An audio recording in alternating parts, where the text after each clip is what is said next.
सभी को मेरा नमस्कार। मैं सुमन शर्मा आप सबका स्वागत करती हूँ इस वीडियो में। भवानी प्रसाद मिश्र का जीवन परिचय और उनकी 3 कविताओं का सारांश, सतपुड़ा के जंगल, गांव और गीत फरोश। आइए बात कर लेते हैं। सबसे पहले बात करते हैं उनके जन्म की। तो उनका जन्म 19 मार्च को 1913 में टिगरिया ग्राम होशंगाबाद मध्य प्रदेश में हुआ। उन्हें 3 भाषाओं का ज्ञान था, हिंदी, संस्कृत और अंग्रेजी। उन पर प्रभाव था बालकृष्ण शर्मा नवीन का, पदुमलाल बख्शी का, मक्खनलाल चतुर्वेदी और महात्मा गांधी का। उन्हें दादा की उपाधि से नवाजा गया था। द्वितीय तारक सप्तक के ये कवि थे। तारक सप्तक के बारे में आप जानते ही हो कि आज्ञा द्वारा संपादित एक समूह था, एक कवियों का समूह था और तारक सप्तक नाम की कविता पत्रिका निकलती थी। 1942 में वो गिरफ्तार हुए। उनकी मृत्यु 1985 में हुई। उनकी निम्नलिखित रचनाएं हैं: गीत फरोश 1956, चकित है दुनिया 1968, गांधी पंचसती 1969, बुनी हुई रस्सियाँ 1971, खुशबू के शिलालेख 1973, अनाम तुम आते हो 1976। उसके साथ साथ संवाद लेखन और संवाद निर्देशन में भी उन्होंने कार्य किया है। आइए साहित्यिक विशेषताओं की बात कर लेते हैं। सबसे पहले वो संवेदनशील व्यक्ति थे।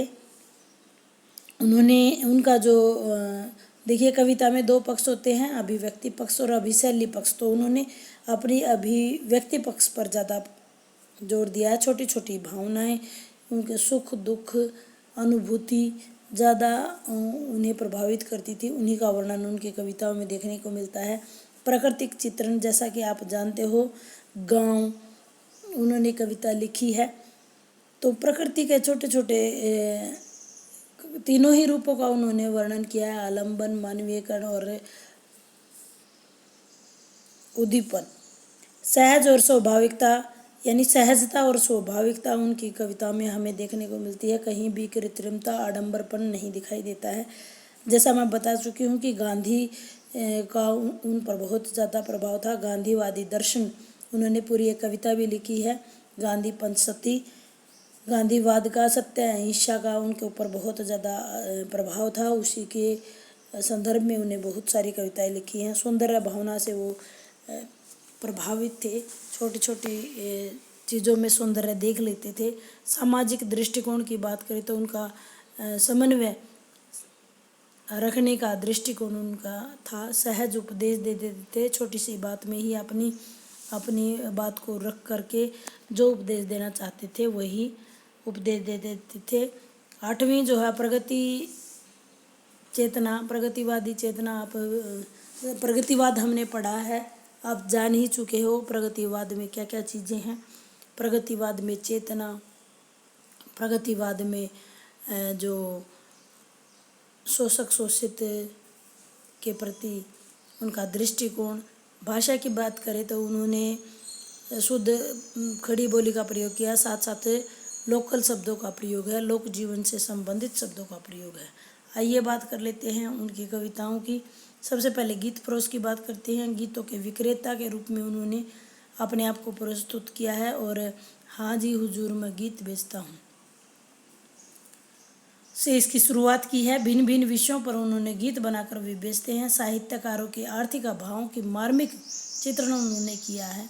स्वयं को सौदागर और व्यापारी बताया है। हर दुख और हर कठिनाई में काम आने वाले गीतों को विशेष बताकर अपने गीत वे बेचते हैं। ग्राहक की मांग के अनुसार गीत वो लिखते हैं और उन्हें बेचते हैं।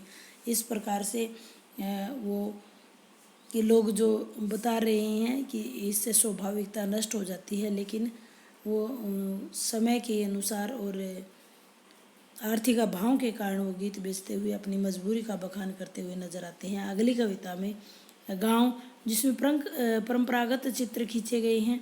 दरिद्रता, भूखमरी, अभागे किसान, बिलखते हुए बच्चे, टूटी हुई झोपड़ियों की दुर्दशा, गांव की दुर्दशा का वर्णन किया है। वहीं गांव की प्रातः और गांव के पनघट का सुंदर शब्द चित्र भी उन्होंने खींचा है।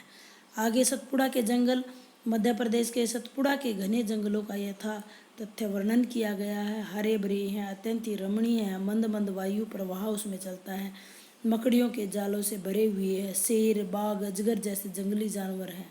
खो है, खंड, खोइया घास पलास वृक्ष बहुत सारे वृक्ष हैं, घने जंगलों के बीच में ही गोड़ जाती रहती है।